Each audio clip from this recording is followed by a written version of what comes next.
찾아오신 모든 여러분들께 주님의 은혜와 축복이 넘치기를 원합니다. 우리 함께 주님을 찾는 마음으로 주님을 찾아온 이 시간 주님께 온전히 드려지는 예배 시간이 되길 원하면서 우리 함께 찬양으로 우리의 마음을 주님께 올려드리도록 하겠습니다.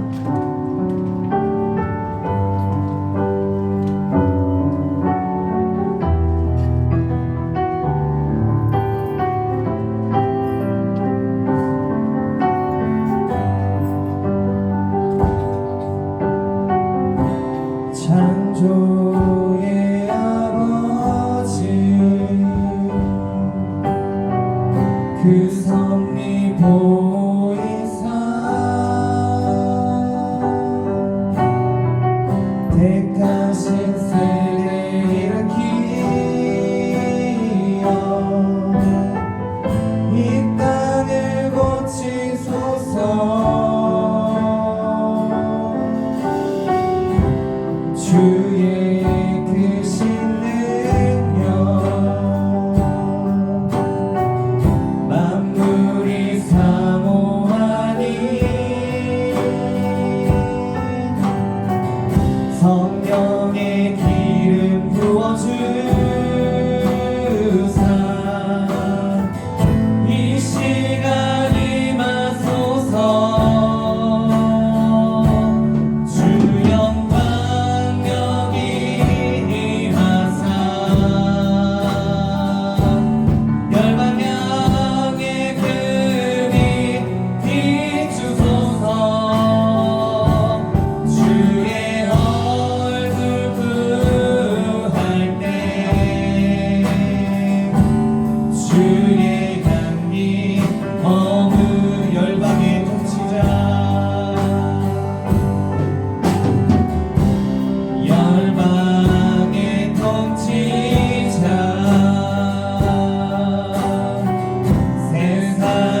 주와 함께 언제나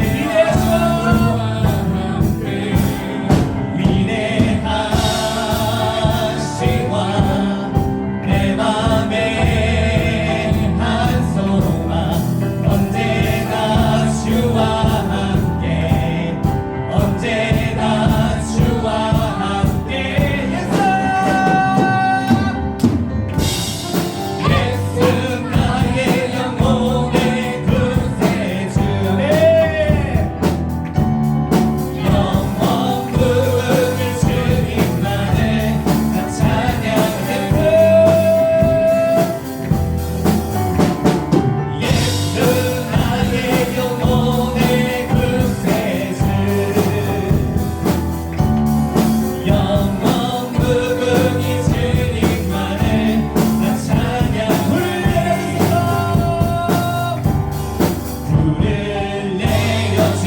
내려주소서 내게 성령의 불을 죽어진 영혼 살릴 수 있도록 나를 태워주소서 재단 위에 나를 드리니 열방의 불로 세우소서 나는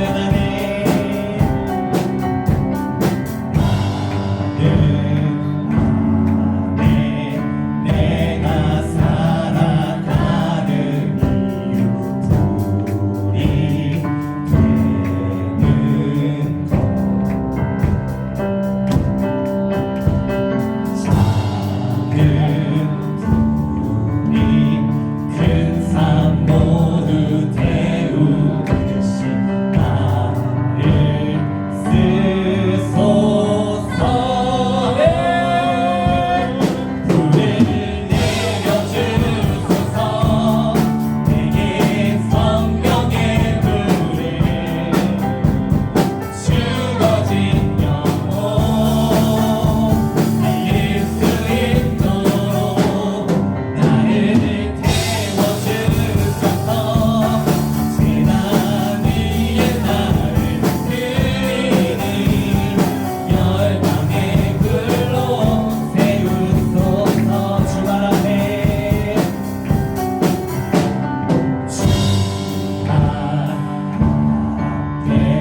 신을 먹고 기도하니 불을 주소서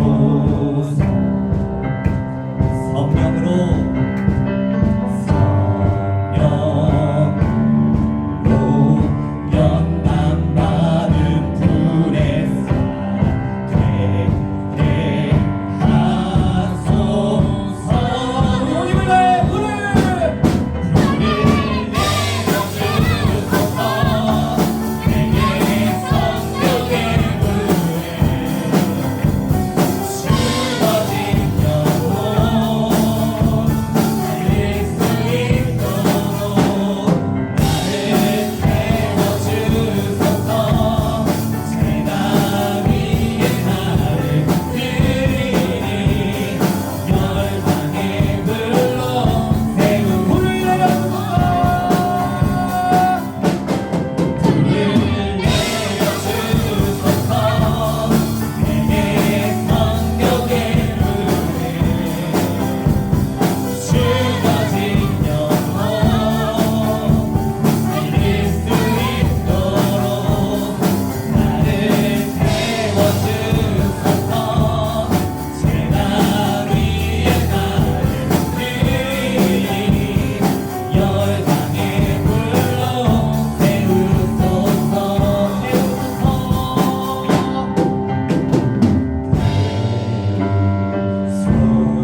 세상이 점점 더 험악해져 가고 믿음이 사라지는 이 시대에 우리는 끝까지 어느 곳에 있든지 주님을 예배하는 자가 되길 원하는 마음으로 함께 간절한 마음으로 찬양드리겠습니다.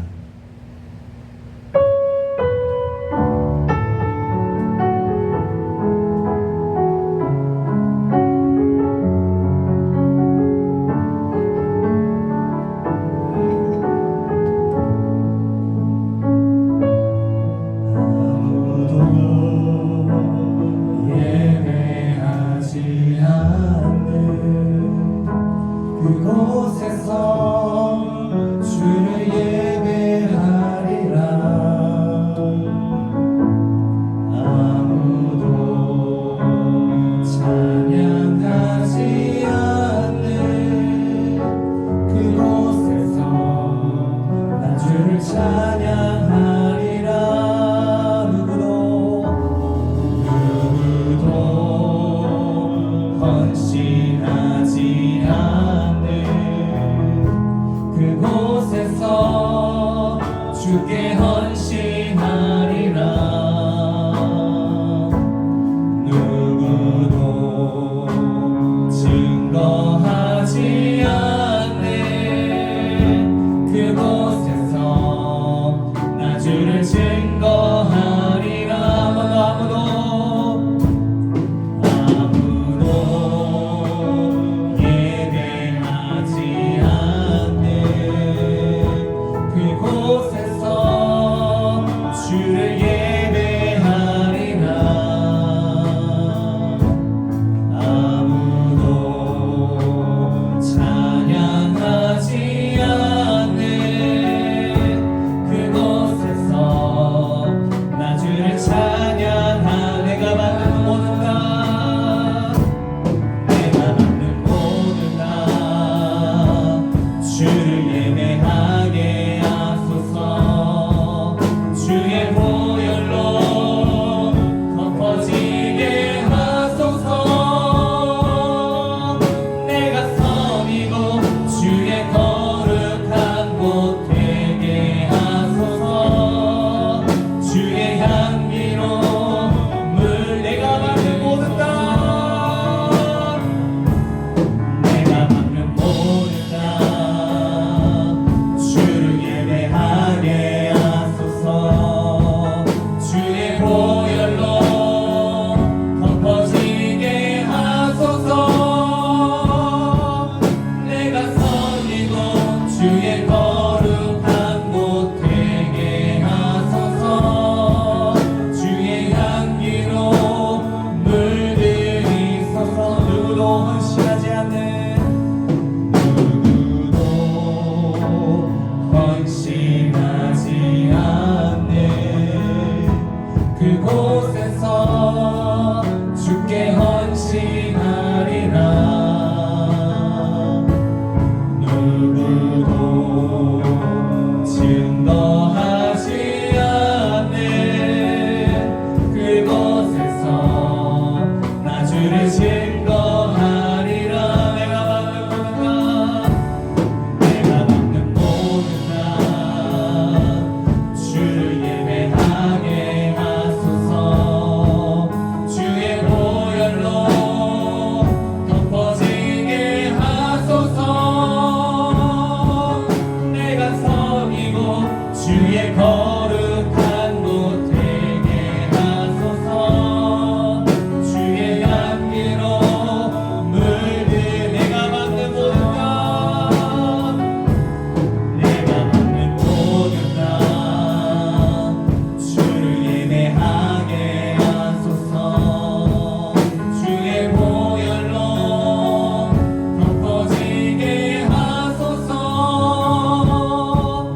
내가 섬기고 주의 거룩한 곳 되게 하소서. 주의 향기로. 한 번 더 드리겠습니다. 내가 받는 모든 것, 내가 받는 모든 것 주를 예배하게 하소서.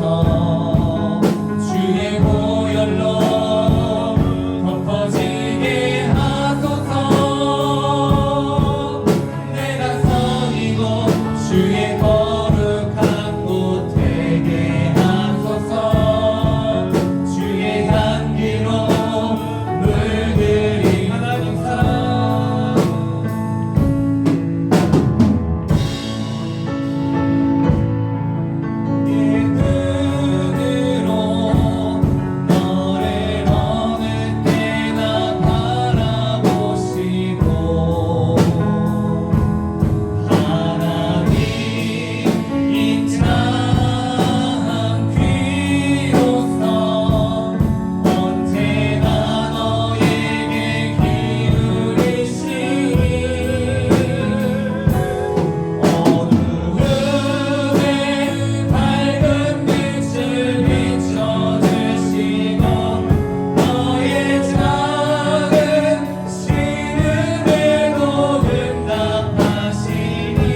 이로써 언제나 너에게 기울이시니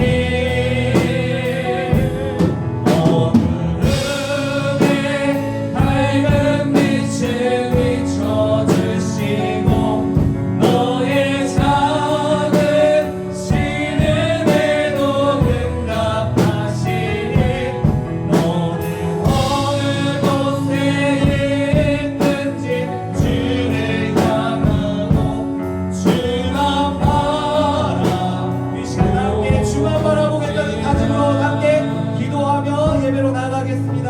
주님 아버지 나의 눈이 항상 주만을 바라보게 하여 주시옵소서. 아버지 세상을 바라보지 않게 하시고 나의 삶과 나의 앞으로 주변을 바라보지 않게 하시고 오로지 않는 거룩하시고 아버지 정직하신 그 주님만을 바라보게 하여 주시옵소서.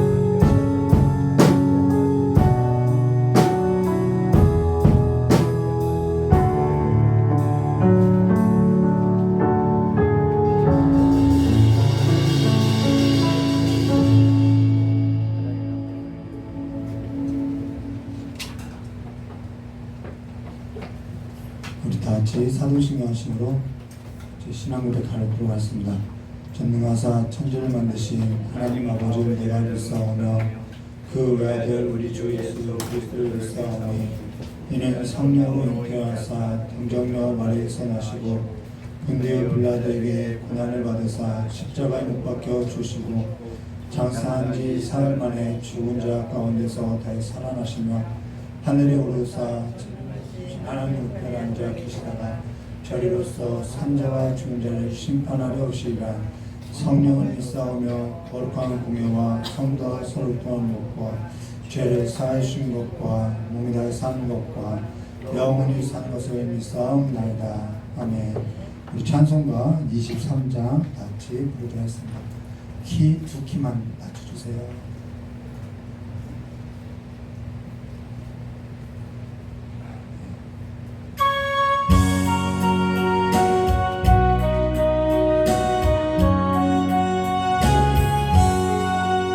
사람들이 내게 있으며 그를 따라지만 내를 주신 저는 늘 찬송하겠네.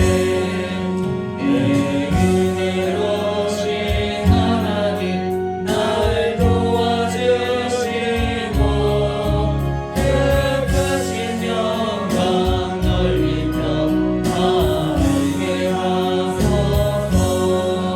내 주의 귀한 이름이 날 위로하시고 그 귀의 음악 같으니 참 이락되도다. 내 죄의 권세 깨뜨려 그 결박 끄시고 일주한 마음을 비로소 못 참게 하셨네.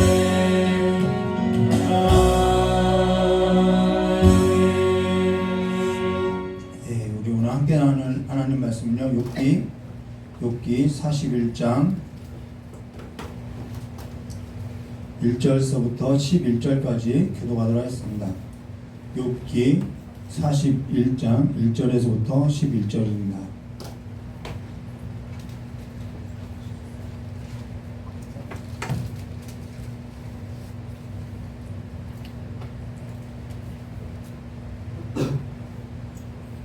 욥기 41장 1절서부터 11절 한 절 한 절 교도하도록 하겠습니다. 제가 먼저 교도하겠습니다. 내가 등이 낚시로 악어를 낚을 수 있겠느냐? 노끈으로 그 혀를 맬 수 있겠느냐?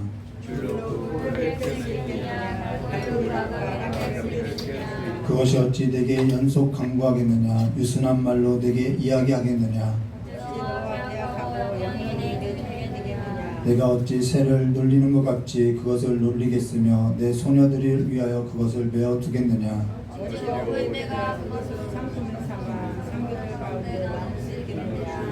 내가 등이 창으로 그 가죽을 찌르거나 작살로 그 머리를 찌를 수 있겠느냐?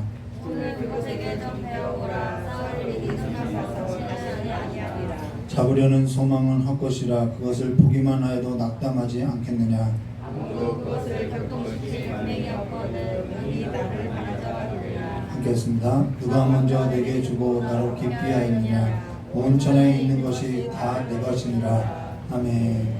참 기도하도록 하겠습니다. 좋으신 하나님 아버지, 오늘 아버지의 말씀을 들고 섰습니다. 온전히 아버지의 뜻만, 아버지의 의중만을 전달할 수 있도록 주님께 역사해 주시었고, 저의 못난 허물을 주의 보혈로 덮어주사 온전히 주의 사랑만, 온전히 주의 뜻만 주의 백성들 가운데 선포하게 해 주시었고, 주의 백성이 하나님의 이 위로의 말씀을 듣고 은혜 받게 하시길 간절히 원하오며 기어오신 예수님의 이름으로 기도드리옵나이다. 오늘 욥기서 41장 1절부터 34절 말씀을 가지고 내가 낚시로 리워야단을 끌어낼 수 있겠느냐라는 제목으로 우리 함께 하도록 했습니다. 제 아내와 저의 딸이 간혹 저에게 자주 하는 말이 뭐냐면요, 아빠는 어떤 말을 해도 욕처럼 들려. 말투 자체가 그래요. 무슨 말인지 알겠으나 억양이 욕처럼 들려. 혹시 아빠 안에 욕을 하고 싶은 마음이 있지 않냐고 그렇게 이야기를 해요. 근데 제 억양이 이게 설교할 때는 그렇지 않는데 그냥 일상 단어를 쓸 때는 좀 세요. 발음이 시베리아, 시바여 막 이런 식으로 세다 보니까 차라리 욕을 하라고 이렇게 이야기를 해요. 근데 지금 이 이야기하는 것은 사실 설교할 때 오해가 있는 것이 뭐냐면, 이 성경의 본문에 있어서 하나님의 얼굴 표정이 있는데 그걸 잘 살려서 이렇게 전달하지 못하더라는 거예요. 오늘 우리가 나눌 이 성경 본문은 사실 욥에게 있어서 이렇게 하나님과 대립하고자 하는 그러한 의중이 있는 것이 아니라, 그러면 너무나 욥이 너무나 또 딱하지 않나요? 그동안 겪어왔던 삶이 있는데 하나님이 너 내가 얼마나 센 줄 알아? 그렇게 나타났다고 하면은 욥이 너무 딱하더라는 거예요. 난 거기에서 아무 말 하지 못합니다 라고 하면은 이건 너무나도 그 성경에 그 하나님의 얼굴 표정을 드러낸 것이 아니라는 것이죠. 무슨 말이냐면 하나님께서 너 이런 것 할 수 있어? 너 이런 거 할 수 있어? 하나님이 자기 자랑하려고 이 말하고 있는 것이 아니라는 거예요. 욥을 기죽이려고 하는 말이 아니라는 것이죠. 그래서 욥기서 40장 3절과 5절에 욥이 여호와께서 대답하여 이르되 보소서 나는 비천하오니, 자, 비천하다는 뜻을 비천하다고 이야기해요.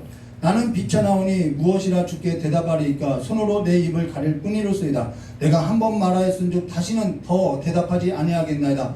이 말이 마치 그냥 주눅 들고 아무 대꾸도 못하게 그냥 힘으로 하나님께서 하나님의 위엄 앞에 그냥 납작 엎드리게 하나님이 제압한 것처럼 이렇게 읽어서는 안 된다는 거예요. 대부분 그렇게 알고 있는데요, 힘이 강한 하나님 앞에 아무런 대꾸도 못하는, 그리고 힘으로 눌러서 기선제압하고 주눅 들게 하고, 그런, 이거는 정말 세상이나 하는 방법이라는 거예요.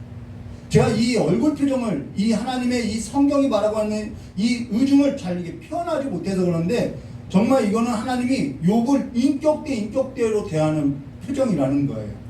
하나님께서는 한 번도요 우리를 비인격적인 방법을 가지고, 하나님은 자신이 힘이 있다고 정말 피조물을 무시하거나 멸시하거나 무례행하는 그런 하나님이 아니라는 것이죠. 그분은 사랑이라고 이야기했다는 것이죠. 힘이 있다고 해서 눌러버리는 그런 하나님이 아니라는 거예요. 간혹 제 자녀에게 이런 얘기를 들려주는데요, 돈을 자랑하는 사람은 그것이 이제 돈이 힘이라는 것이죠. 돈을 자랑하는 사람은 사실 돈밖에 자랑할 것이 없어서 돈을 자랑하는 거라고 이야기해요. 이것은 저의 어떤 피해의식이나 열등감으로서 하는 얘기가 아니라, 돈이 있어도요 돈을 자랑하지 않고요 인품을 자랑하는 사람들이, 더 높은 가치를 자랑하는 사람들이 많이 있다는 거예요. 그런데 그것이 자랑하려고 하는 것이 아니라 그냥 그렇게 나타나더라는 것이죠. 어떤 사람은 자기 힘을 자랑해요. 어떤 사람은 자기 젊음을 자랑해요. 어떤 사람은 자기 업적을 자랑해요. 이것이 종교 안에서, 삶 안에서 그렇게 나타나는 것이죠. 근데 사실 그렇게 자랑하는 것은 내가 자랑할 것이 그거밖에 없다라는 거예요. 이거 얼마나 유치하고 얼마나 정말 결핍이 있는 삶이냐는 거예요. 얼마나 부족하면 그거밖에 자랑할 것이 없을까? 근데 하나님이 하물며 하나님이 나 힘이 있다고 해서 힘을 자랑하실 분이냐는 것이죠.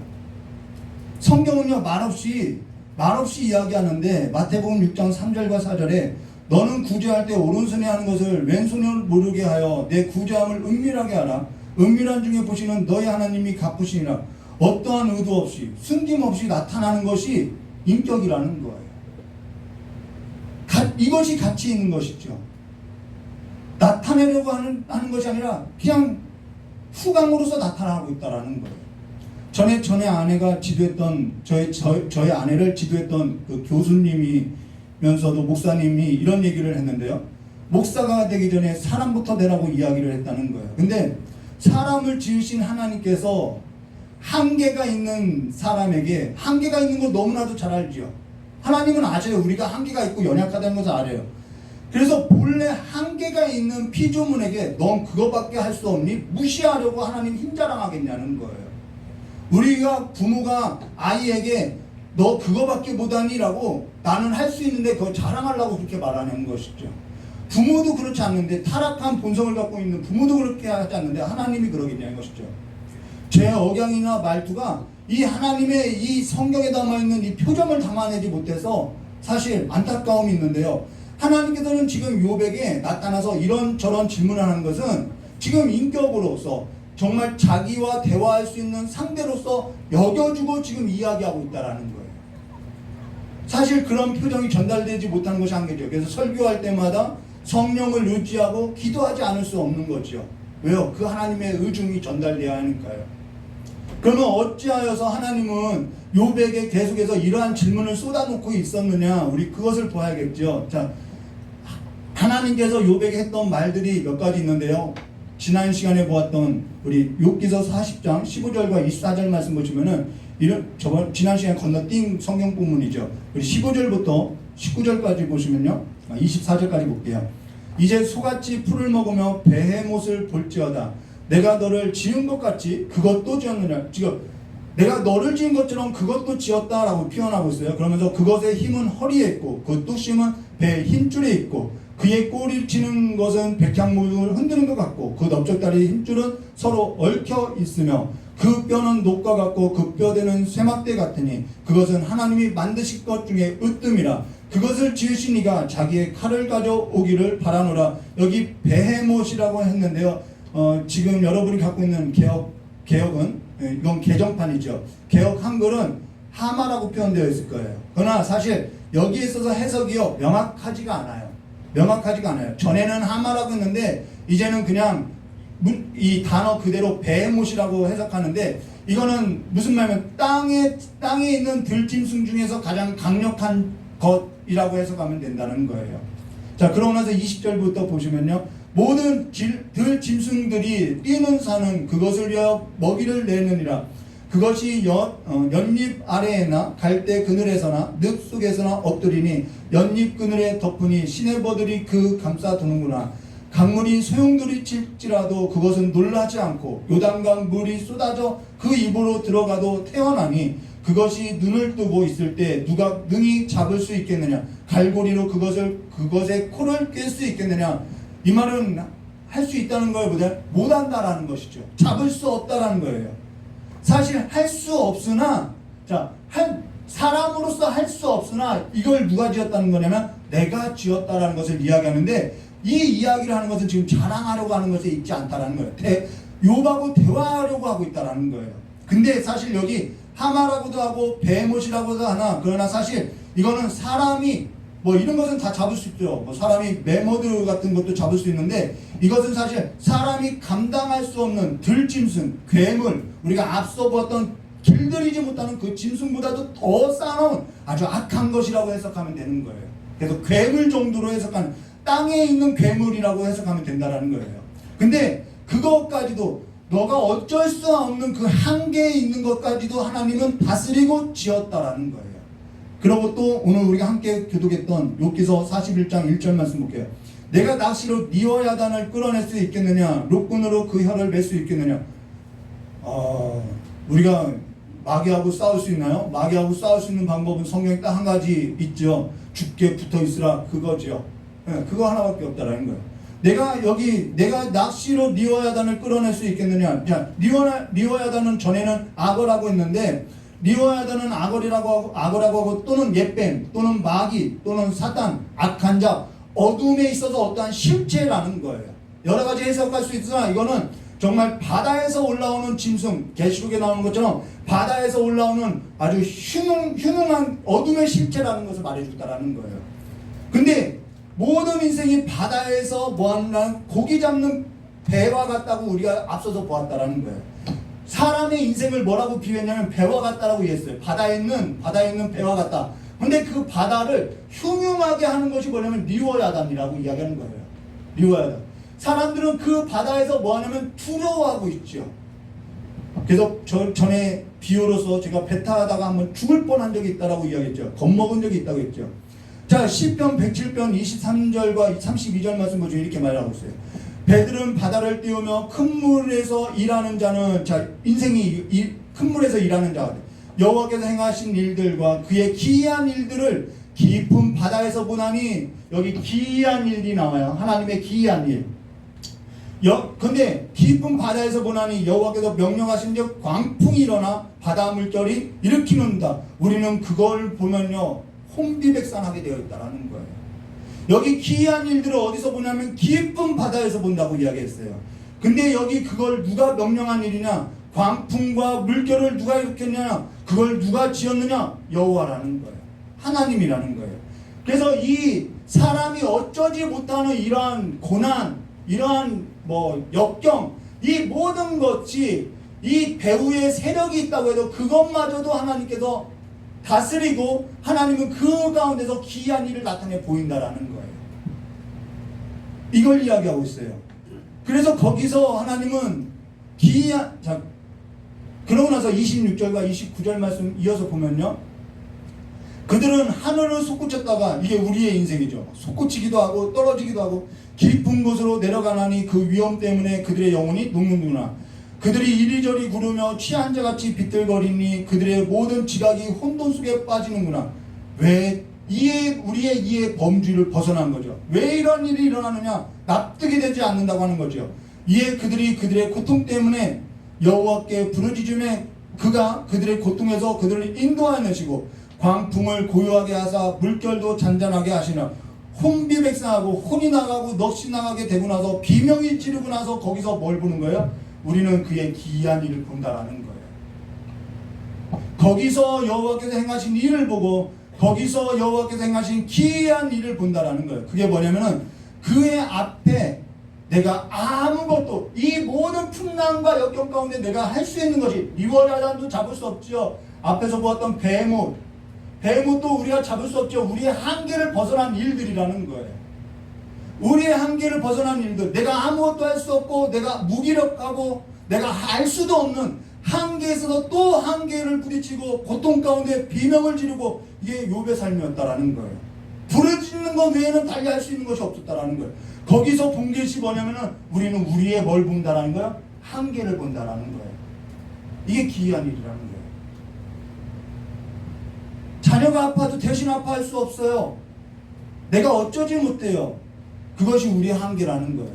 근데 우리의 한계만 보는 것이 아니라, 나의 연약함만 보는 것이 아니라 이마저도 하나님의 주권 안에 있다는 것을, 그분이 누구인지를 보게 된다라는 거예요. 하나님 보게 해달라고 하죠. 그러면 우리는 하나님께만 시선을 고정시키게 해달라고 그러죠. 그럼 어디로 가야 돼요? 깊은 바다로 가는 거죠. 그러는 거예요. 하나님 외에는 붙들 수 없는 그런 한계 가운데로 들어가는 것이죠. 근데 하나님은 우리를 이러한 한계 가운데 그냥 매몰되어서 그냥 자초되는 배처럼 그냥 두려고 하는 것이 아니라, 그 위에, 이 만물보다 우리는 그 위에 있다는 것을 보게 하신다라는 거예요. 이 모든 만물 위에 교회가 있다라는 것을, 성도가 있다라는 것을 보게 한다라는 거예요. 사실 우리는 뭐라고 하냐면은, 욥이 뭐라고 했냐면은 두 가지를 이야기해요. 내가 뭘 잘못했습니까? 이 한계 안에서 우리는 내가 뭘 잘못했습니까? 이러한 인과응보적인 거. 내가 규칙을 따르지 않았냐고. 내가 규칙을 따라서 내가 잘못한 것이 있냐고. 이거밖에는 보지 못한다라는 거예요. 그런데 하나님은요, 기이한 일을 하는 거예요. 새로운 일을 하는 거예요. 그건 하나님께서 일하시는 건 우리의 이해 범주 바깥에서 기이한 일들을 행하신다는 것이죠. 그래서 그것이 신비하고요, 기이한 일이고요, 우리가 정말 감당할 수 없는 일들인데 하나님께서 행하시는 일들을 우리는 보게 된다는 거예요. 고백할 수밖에 없죠. 하나님께서 리워야단, 어둠의 실체를 두고 하나님께서는 기이한 일도 행할 수 있다는 거예요. 우린 계속된 잔잔한 파도, 푸른 바다만 있기를 바라죠. 그런데 하나님은 이러한 일을 통해서 하나님이 어떠한 분이신지, 광풍을 일으키면서 하나님이 어떠한 분이신지 보게 한다라는 거예요. 그러나 하나님께서는 그들을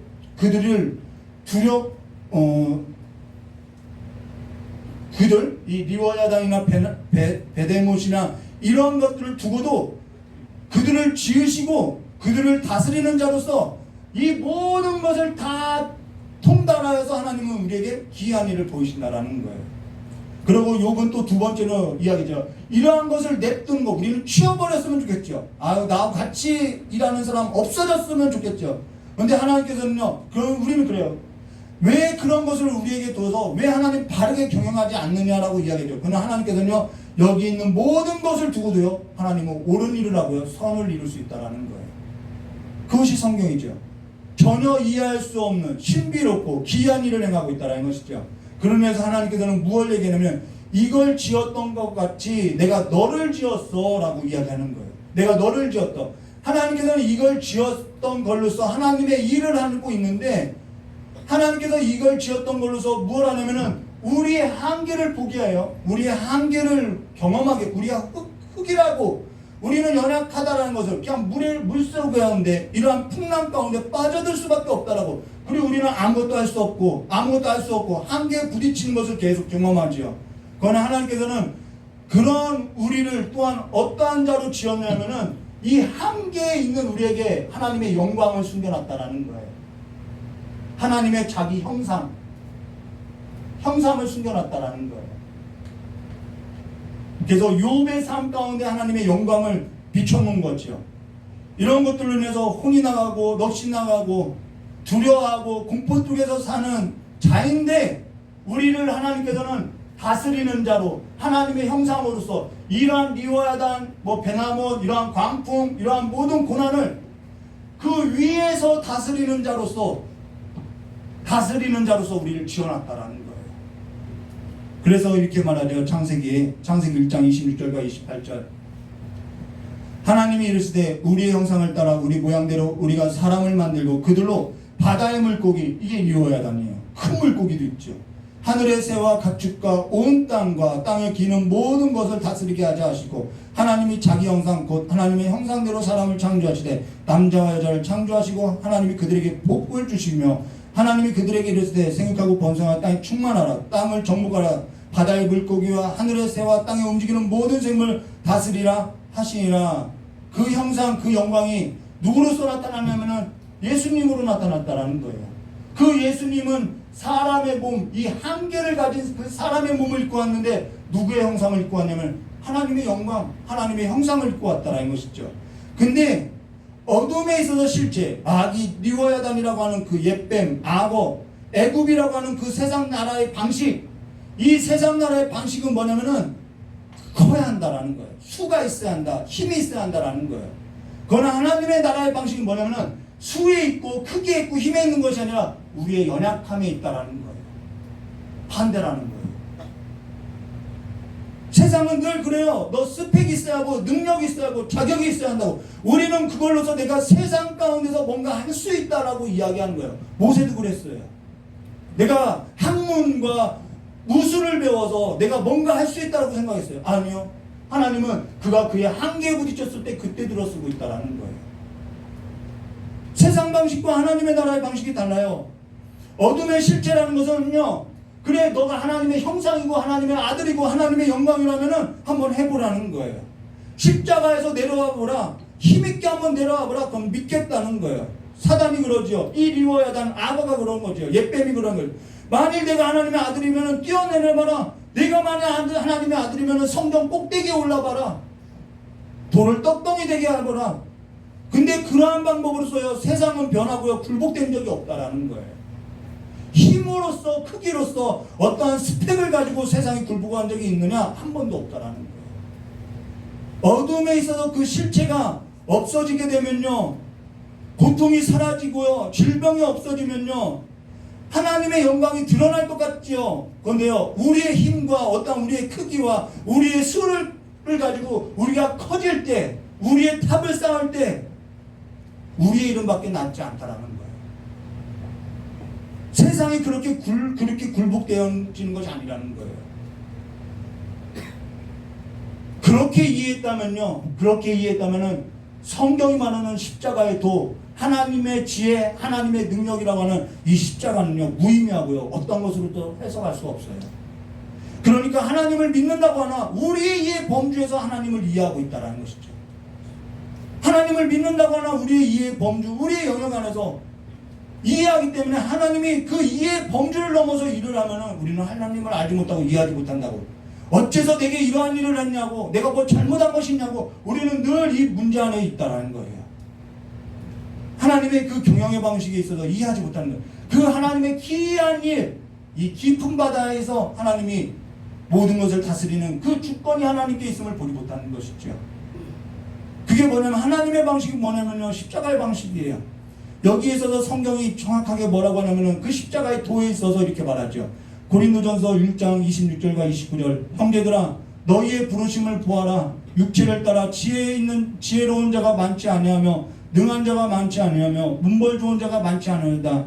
그러나 하나님께서 세상의 미련한 것들을 택하사 지혜 있는 자들을 부끄럽게 하려 하시고 한계에 부딪히는 자들요, 세상의 약한 것들을 택하사 강한 것들을 부끄럽게 하시며 하나님께서 세상의 천한 것들과 멸시받는 것과 없는 것들을 택하여서 있는 것들을 폐하려 하시나니 이는 아무 육체도 하나님 앞에 자랑하지 못하게 하려 하심이라. 하나님 영광만이 나타나게 할 거라는 거예요.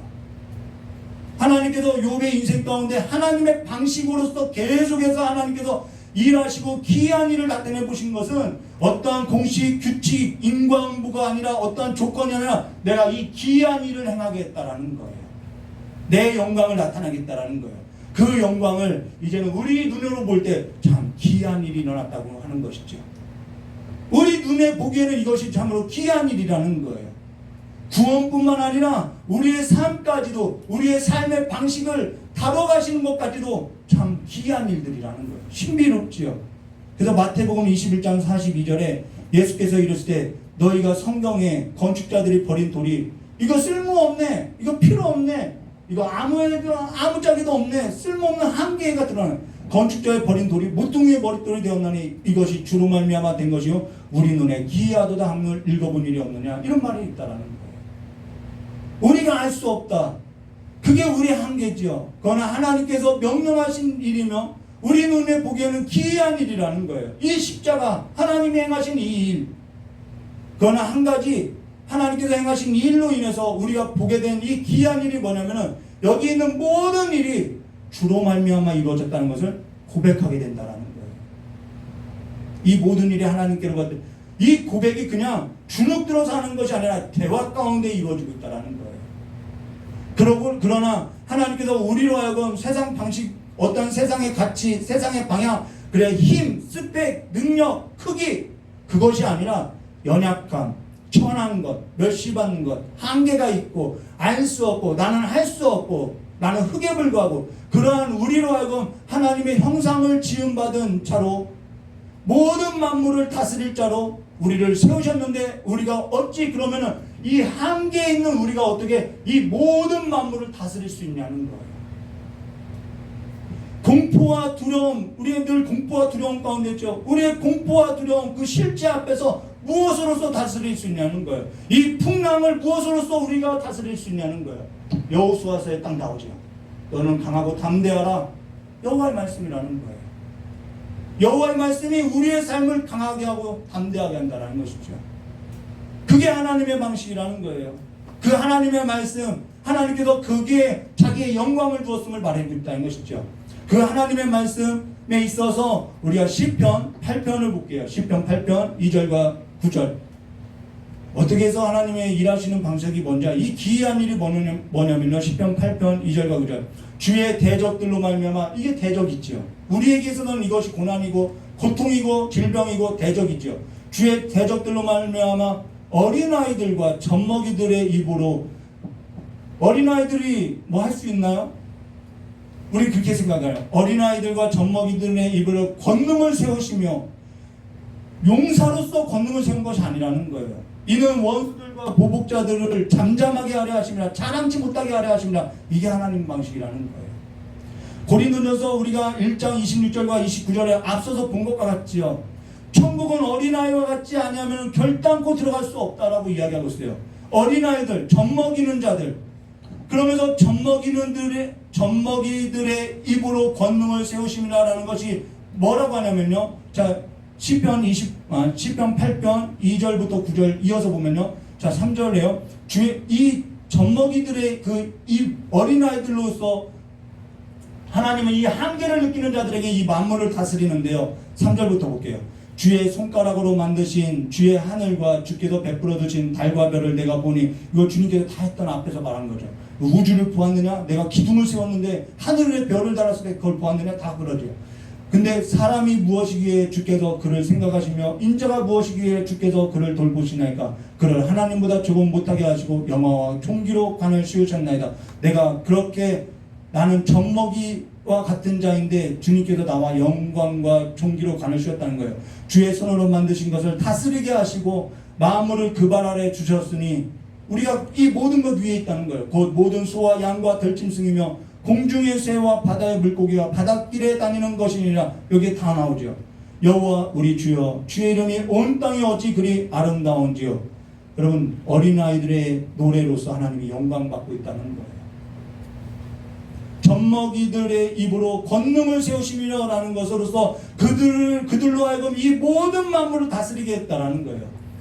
마태복음 18장 1절과 5절 앞서서 말한 것처럼 제자들이 그래요. 천국에서 누가 으뜸입니까? 누가 큰입니까? 힘센 자입니까? 권력을 가진 자입니까? 할 때 너희들이 돌이켜서 어린아이들과 같지 아니하면 결단코 천국에 들어가지 못하리라 라고 이야기해요.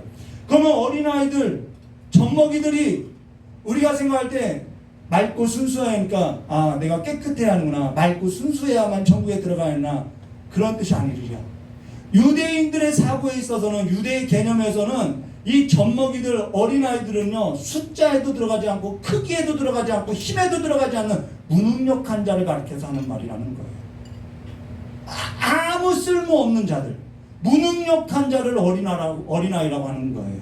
무능력한 자, 있으나 마나한 자, 쓸모없는 자. 우리 주일 낯설기하고는 완전히 반대되지요. 무능력한 자, 있으나 마나한 자, 쓸모없는 자, 거지 나사로와 같은 자, 그가 천국에 가는 거예요. 그러한 어린아이 같은 자. 근데 그들이 모든 만물을 다스리게 된 건 무슨 의미냐면은 그들이 여호와를 의지하고, 욥은요 비명을 지르면서 하나님을 떠난 적이 없어요. 의지하는 것이죠. 그들이 여호와를 의지하고 공포와 두려움 가운데, 고난 가운데 여호와를 붙들고 여호와의 옷자락만이라도 붙들면 내가 살겠다라는 그 심정으로 여호와 앞에 나왔다라는 거예요.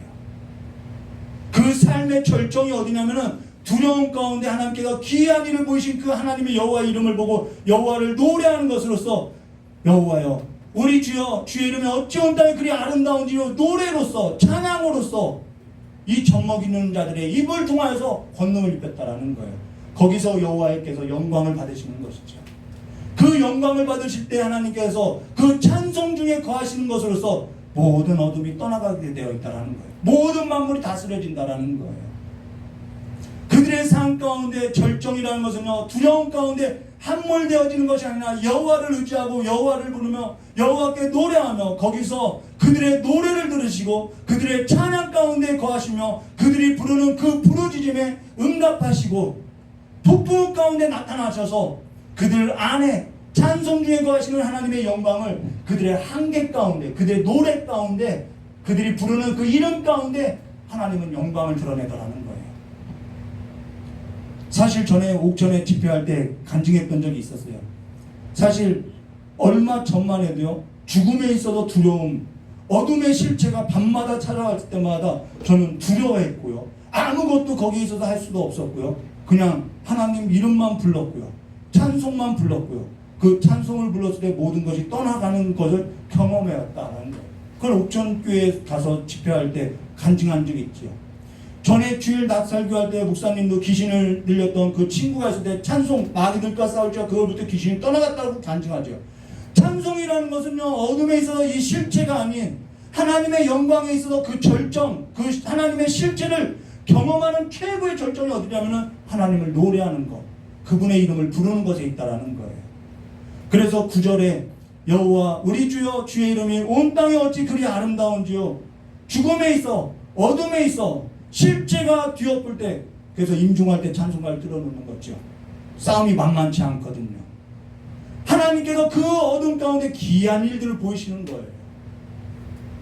우리로 하여금 앞서서 2절 시편 8절 2절처럼 주의 대적들로 말미암아 어린아이들과 젖먹이들의 입으로 권능을 세우시며 이는 원수들과 보복자들을 잠잠하게 하려 하십니다. 연약하고요, 한계가 있고요.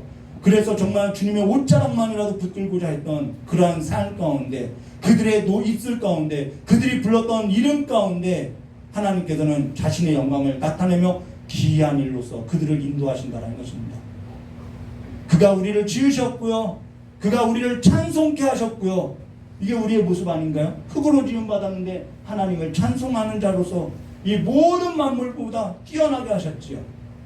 우리가 노래할 때 그분이 우리의 노래를 들어주시고 찬송 가운데 함께하며 우리로 하여금 찬송 중에 거하며 우리의 찬양의 입술로서 그 입술로서 모든 만물이 먹고 열매 맺게 하시고 있다는 것입니다. 욥이 이제는 비명이 아니라 이제는 그 기이한 일을 본 자로서 주님을 노래하죠. 내가 귀로만 듣던 하나님 이제 눈으로 본다고. 그렇게 찬송 가운데서 하나님을 경험하는 거라는 거예요. 규칙이 아니라요, 전통이 아니라 보상이 아니라 주께 새 노래로서 노래하는 자로서. 다윗은 노래하는 자라고 했죠. 하나님이 연주하는 대로 그의 인생이 갔기 때문에 노래하는 자라고 이야기하는 거예요. 주를 의지하고 주를 노래하며 주의 기이한 일을 귀로만 듣지 마시고 이 절정에 있는, 그래서 모든 피조물이 하나님을 노래할 때 다스려지는 것을 저와 여러분의 삶 가운데 경험하시기를, 실제 그것을 경험하는 성도가 되시기를 주님의 이름으로 축원합니다. 같이 기도하도록 하겠습니다. 참으로 고맙고 감사하신 하나님 아버지, 우리의 연약한 몸 가운데 가장 연약하여서 세상 가운데 모든 만물보다 내가 왜 지음받았는지도 몰랐지만은 하나님께서 그 모든 만물 가운데 우리를 뛰어나게 하사 하나님을 노래하는 자들로서, 하나님을 찬양하는 자들로서 우리를 세우시고, 하나님께서 그 찬양 가운데 임재하셔서 하나님의 영광을 나타내 보이고, 하나님의 영광을 나타날 때 모든 만물이 주의 노래 가운데, 주의 찬송 가운데 엎드려지게 하였음을 이제는 우리의 삶 가운데 보게 하시고 나타나게 해주셔서 우리의 고난 가운데, 고통 가운데, 풍랑 가운데 주님을 더욱 노래하는 자들이 될 수 있도록, 우리의 인생 가운데 하나님께서 연주자가 되어서 우리가 하나님의 장단에 맞춰서, 하나님의 그 조율에 맞춰서 소리를 낼 수 있는 악기가 될 수 있도록 주님께서 복을 내려주시길 간절히 원하오며 기하였습니다. 예수님의 이름으로 기도드리옵나이다. 우리 찬송가 이 찬양은 잘 모르실 것 같아서 내려놓음 혹시 아시나요? 그러면 아시나요? 모르신대요. 우리 그럼 1588 부르도록 하겠습니다. 1588 부르고 기도하고 돌아가겠습니다. 템포 하나만 맞춰주시겠어요? 반복해. 약한 나를 강하게, 가난한 날 구하게, 먼 날 볼 수 있게 주 내게 행하셨네. 호산나 호산나 주님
호산나 호산나 예수 다시 사시네. 왜 하나님께서 이것 좀 치워버렸으면 가난한 자들 어떻게 못하시나요? 전능하신 하나님이요. 이런 있으나 마는 사람 치워버렸으면 여러분 그들이 있기 때문에 우리가 있는 거라는 거예요. 가난한 자들이 있기 때문에 우리가 있는 거라는 거예요. 성교하는 사람들 보세요. 그들이 있기 때문에 내가 있다라고 이야기하고 있다는 거예요. 참 하나님의 일하시는 방법이 기이해요. 엊그저께 병원에 갔다 왔어요. 사실 이제 결과를 제가 이제 공황이 있는데 PET라는 걸 찍으면은 제가 공황 증세가 와서 몇 날을 힘들어해요. 하나님한테 기도했어요. 기도하고 또 기도했어요. 마음에 평안은 있어도 불안하지요. 두렵지요. 이것 좀 안 찍었으면 좋겠지요. 없었으면 좋겠지요. 근데 막상 이제 병원에 가서 이야기를 듣는데 너무 기뻤어요. 일반 CT를 찍겠대요. 그 어려운 복잡한 CT 찍지 않고 이제는 일반 CT 찍겠다고 이야기하는 거예요. 그럼 하나님이 미리 좀 알려주시면은 좋지 않나요? 그러나 하나님은 그렇지 않아요. 다 겪고 주님을 바라보고 또 그것을 겪고 또 마음의 그 두려움을 이기는 마음을 키우고 있다는 것입니다. 하나님은 우리를 그렇게 사람되게 하는 거예요. 왜 우리의 삶 가운데 어른을 두나요? 어른 공경하기 어렵죠. 짐 같죠. 왜 그런가요? 어른이 있기 때문에 우리가 숙여질 수 있는 거라는 거예요. 인생 가운데요 없어도 되는 사람 한 사람도 없어요. 그들이 있기 때문에 내가 있는 거라는 것을 여러분 기억하시고 주님의 그 사랑, 하나님의 일하시는 방법, 그 삶의 걸음을 따라가시기를 주님의 이름을 축원합니다. 이 시간 주여 삼창 부르고 다 같이 기도하도록 하겠습니다. 주여 주여 주여. 저는 고맙고 감사하신 하나님 아버지, 우리가 세상의 삶의 방식으로서 삶을 꾸려가는 것이 아니라 힘이 있고 능력이 있고 권력이 있어야만 세상을 좌지우지하는 그러한 내 힘을 내고 내 영광 가운데 살아가는 삶이 아니라 하나님의 방식, 하나님의 일하시는 그 방식, 그 십자가의 도가 세상 사람들이 볼 때에는 미련하고 없어졌으면 좋겠는 삶의 방식이지만은 우리에게는 그 삶의 방식이 하나님의 지혜고 하나님의 능력이며 그 삶으로서 내가 살고 내가 살았음을 하나님께서 낮아짐으로 인해서 내가 살았음을 다시 한번 기억하는 자들로서 저 약한 자들이, 저 가난한 자들이, 저 없어도 되는 자들이 내 인생 가운데 없었으면은 버려졌으면은 그 돌들이 내게 있어서 나를 키우는 건축자의 돌이었음을 기억하고 이제는 그들과 함께 주님 안에서 삶을 이끌어나갈 수 있도록 견뎌나갈 수 있도록 하나님의 나라로 하나님의 삶으로서 빚어지는 삶이 될 수 있도록 저 역사하시길 간절히 원하고 합니다.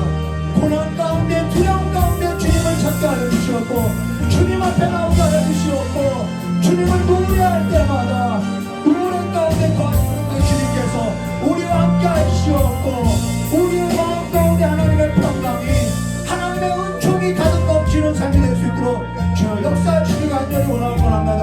온 땅에 하나님의 이름이 높임 받게 하여 주시었고 모든 만물들이 주께 노래하는 그 노래 앞에 거룩하다 주님을 노래하는 그 노래 앞에 찬양 앞에 엎드려지게 하여 주시었고 경배하여 주시었고 모든 만물이 주님을 찬송케 하는 그날이 이루어지게 하여 주시길 간절히 원하고 합니다.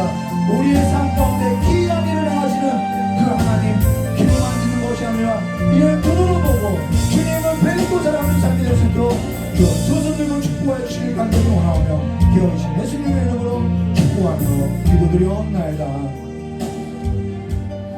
조신 하나님 아버지, 가장 낮고 천한 모습으로서 이 땅에 내려오신 그 주님으로 말미암아 내가 살았음에도 불구하고 나는 낮은 자를 누군가는 정말 내 곁에 없었으면 하는 그러한 일들에 있어서 치워버렸으면 하는 그러한 일들에 있어서 내가 하나님의 일하시는 것을 보지 못하고 내가 마음이 높아서 하나님이 일하는 방식이 있어서 이해하지 못하고 살아왔음을 이 시간에 고백하오니 저 우리의 삶에 있어서 하나님의 그 십자가의 도가 하나님의 지혜였음을, 하나님의 능력이었음을 다시 한번 깨닫고 주님 앞에서 주님과 함께 살아가는 삶의 노래를 우리의 삶 가운데 들려지게 하시었고, 주님의 이름이 높여질 때마다, 주님의 이름이 이 연약한 몸 가운데 나타날 때마다 모든 만물들이 우리의 새 노래를 듣고 함께 경배하고 함께 노래하고 함께 하나님을 경배하는 예배하는 삶이 이 땅 가운데 이루어질 수 있도록 주님께서 복을 내려주시었고, 우리로 그 삶에서도 부르셨사오니 날마다 우리의 삶의 간증이, 우리의 삶이 주를 노래하는 삶이 될 수 있도록 복을 허락하여 주실 간절히 원하오며 기어 계신 예수님의 이름으로 기도드리옵나이다. 우리 주님 가르쳐 주신 기도로서 예배 마치도록 하겠습니다. 하늘에 계신 우리 아버지여, 이름이 거룩히 여김을 받으시오며 나라의 마옵시며 뜻이 하늘에서 이루어진 것 같이 땅에서도 이루어지리라. 오늘날 우리에게 용할 양식을 주옵시고 우리가 우리의 죄진자의 사해 준 것 같이 우리 죄를 사해 주옵시고 우리를 시험에 들게 하지 마옵시며 다만 악에서 구하옵소서. 대개의 나라와 권세 영광이 아버지께 영원히 있사옵나이다. 아멘. 주님 안에서 사랑하고 축복합니다. 감사합니다.